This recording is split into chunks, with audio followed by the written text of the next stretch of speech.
Shalom. Eu não sei se vocês guardaram o Shabat ou não, né? Porque, na verdade, duas pessoas, né, me desejaram Shabat Shalom hoje. Ontem, na verdade.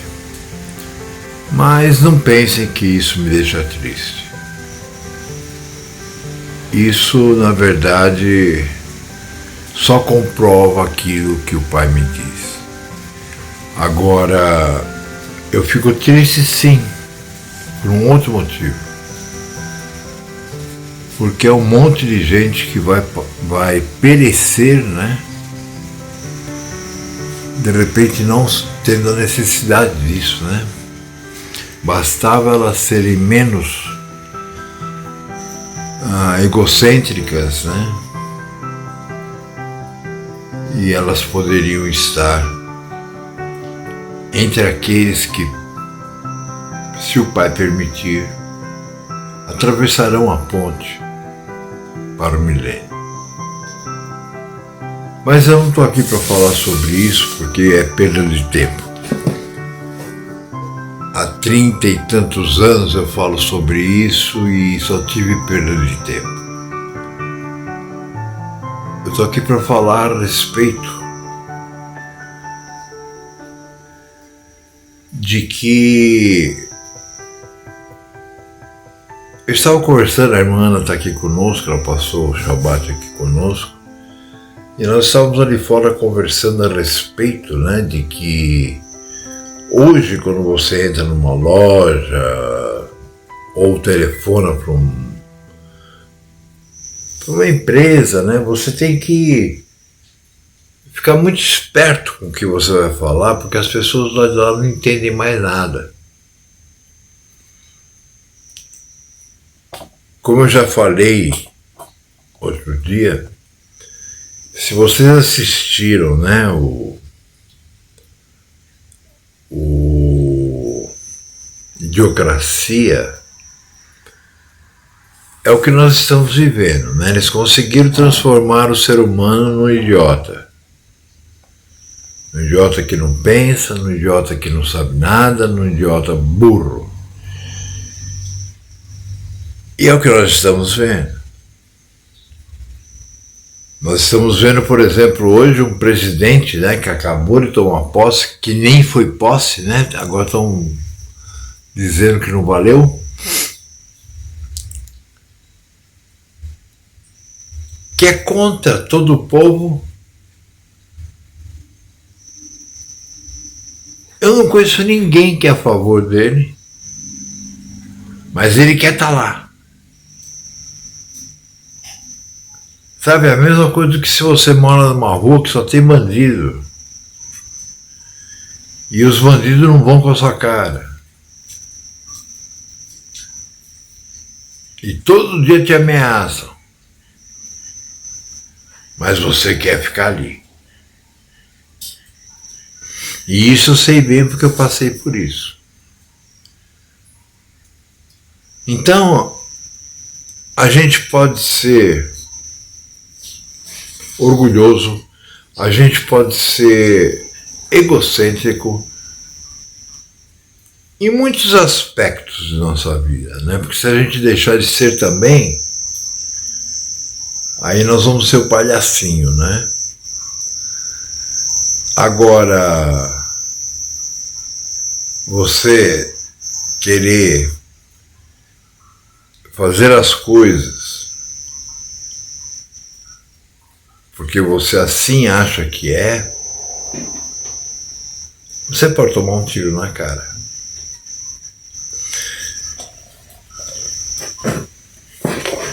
As pessoas são tão previsíveis que... Veja, eu não vou falar contra você não, viu, menina? Mas eu vou usar o seu exemplo porque foi muito gozado, dei muita risada. Por exemplo, tem gente que prefere morrer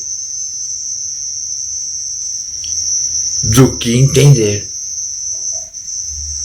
Eu sei que é porque o pai não deu a entender, mas eu digo tem gente, né? Porque pela forma que eles agem,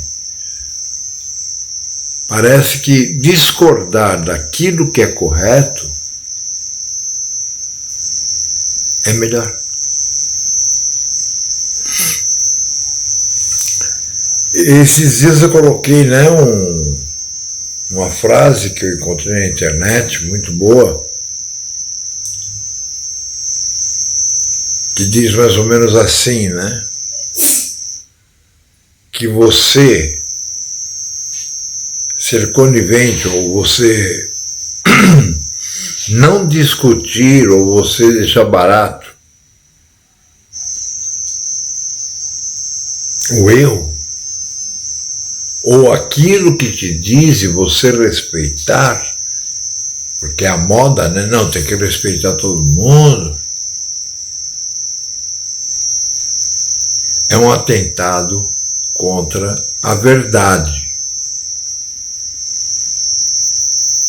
Porque se eu tenho uma pessoa sentada aqui do meu lado falando asneira, contando da manjedoura de onde Jesus nasceu, e eu ficar quieto, ou eu respeitar o que ele pensa, eu estou indo contra a verdade.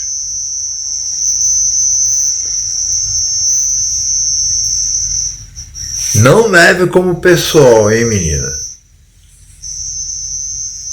E tem uma garota que tem essa mania, né, de tudo achar que a resposta que ela descobre com qualquer bunda mole aí na internet é mais importante ou mais sábia ou mais verdadeira do que aquilo que a gente ensina. E não deu outra, né? Eu estava aguardando até. E me foi escrito assim: mas não é bem assim, né? Porque, por exemplo, o apóstolo Shaul, ele diz que nós temos que olhar para tudo e guardar o que é bem. Então vocês veem, né, a que nível essa pessoa já está fora da cristandade, porque esse é um pensamento cristão, para dizer que pode fazer qualquer coisa, a libertinagem. Mas vocês imaginem, a pessoa lembrou do texto que fala que você deve olhar para tudo e guardar o que é bem. Olha quantos erros na interpretação, né? Primeiro, você não vai julgar o que é bom ou o que é mal. Então como é que você vai poder olhar para tudo e dizer isso é bom, aquilo é mal? Não existe um só bom. Se não existe um só bom, não existe ninguém capaz de diferenciar isso.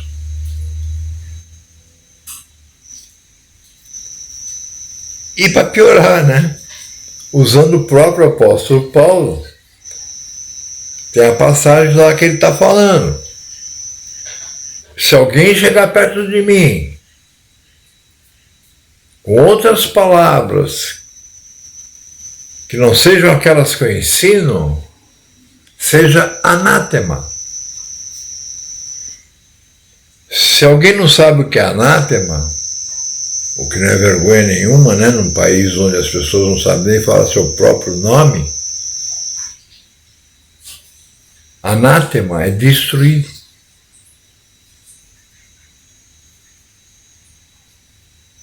Então eu acho assim que a pessoa não precisa ser não precisa ser muito inteligente, não precisa ser um cientista, não precisa ser nada.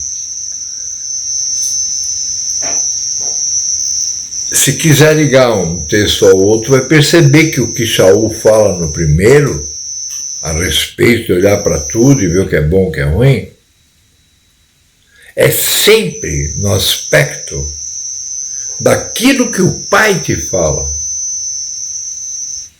O teu termômetro não é a tua cabeça.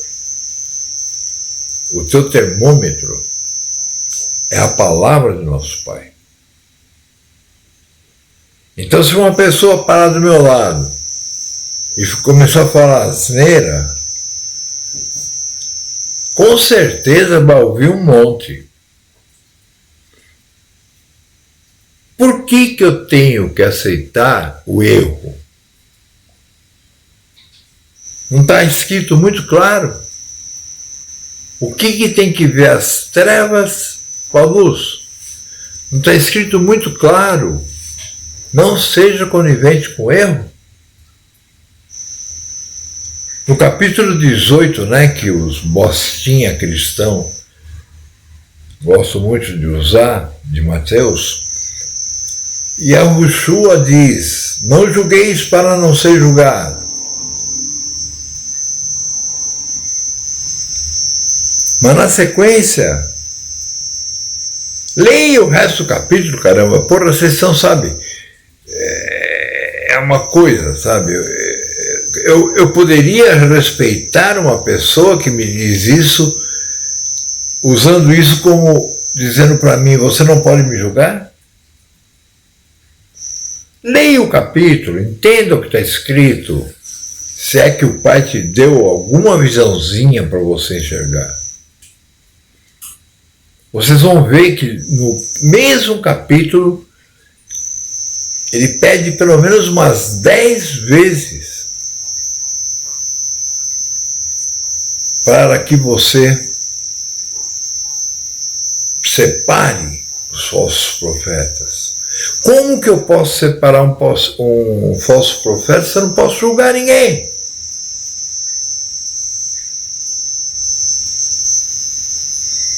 A mediocridade dos religiosos é tão grande que eles veem um textinho lá, isolado, separado, jogado lá no meio da palavra, e já se esquecem de toda a lei.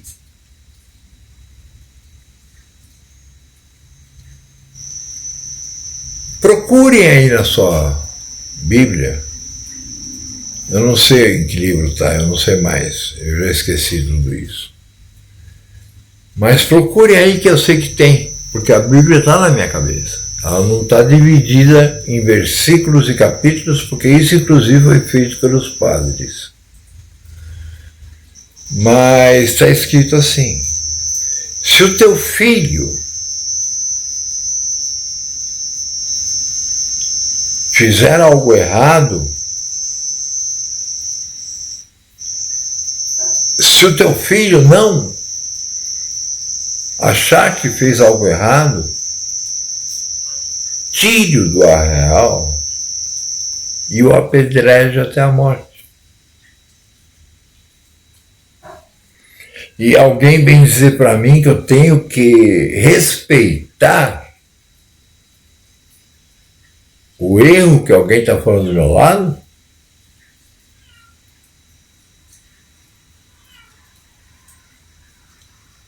Ó, meu filho está chegando. Pensem nisso. E você, que foi quem, né, me deu ideia para falar sobre isso, não leve a mal, não leve como se eu estivesse, sabe, contra você ou se eu estivesse brigando com você. Não faça como sempre quando você fala alguma merda, aí você some não sei quanto tempo. Não precisa sumir, não. Ninguém nasce sabendo. Agora, tem uma coisa que nós temos que adquirir do Pai. Eu não vou nem falar de uma coisa que realmente, para conseguir o Pai, você tem que ser muito do Pai. Eu vou falar de uma coisa simples. O Machê disse assim: sede, né, inofensivo como uma pomba, mas astuto como uma serpente.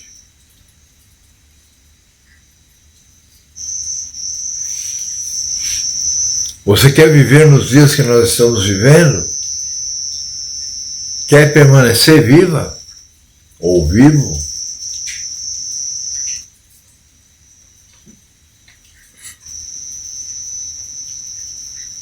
Faça o que está lá em Mateus 18. Observe o que cada um diz para não ser levado por um falso profeta. Lembre-se, o Mashiach disse que se os tempos da grande aflição que nós estamos vivendo hoje não fossem abreviados, até os escolhidos seriam enganados. Então presta atenção aí, tá? Você não ganha nada querendo discutir comigo. Ninguém ganha. Porque quem discute comigo não discute comigo. Vocês esqueceram do texto que diz: quando for dizer alguma coisa a um rei, a alguém que venha te inquirir, ou seja lá que for, você não pense no que vai dizer. O Espírito falará por vós.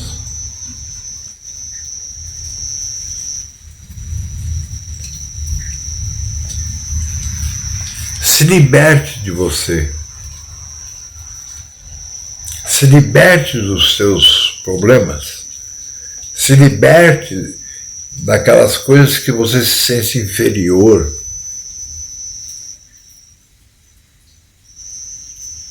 Perante o Pai, aqueles que são aceitos, ou que Ele chama,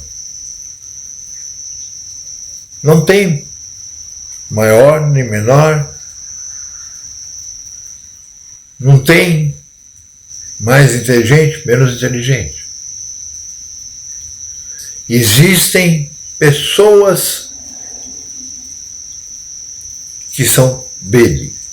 Existem pessoas que vivem para ele e não para ficar tentando desafiar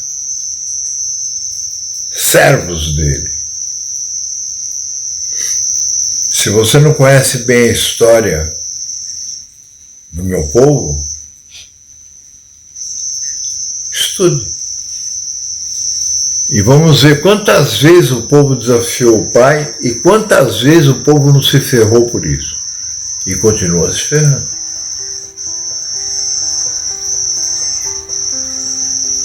Essa é uma demonstração que eu dou pela última vez também. O próximo ato que eu vou fazer agora é o convite para o curso que eu vou dar a partir do dia 15. Se ninguém quiser fazer, melhor para mim, porque me dá menos trabalho. Eu estou fazendo isso em consideração a vocês, não a mim. Porque um curso como eu estou imaginando fazer vai levar uns 10, 11 meses. Com 3 aulas por semana.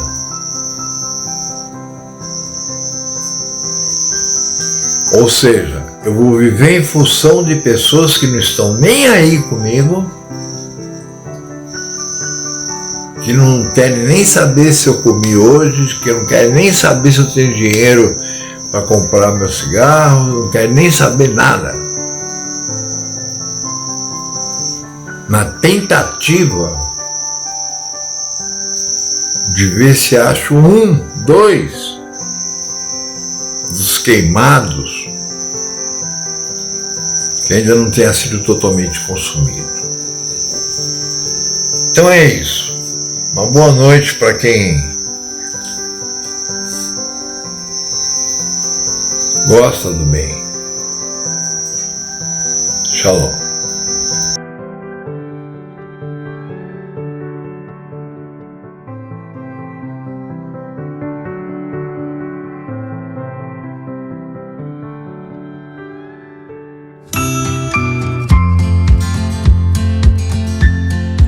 Shalom. A cada dia mais cresce o número de pessoas, servas ou não, que nos perguntam a respeito do tzitzit, se faz parte da lei, se é para os nossos dias, etc.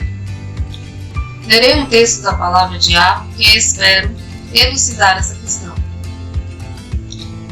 Fala aos filhos de Ashuru e dize-lhes que nas bordas das suas vestes façam franjas pelas suas gerações, e nas franjas das bordas ponham um cordão de azul.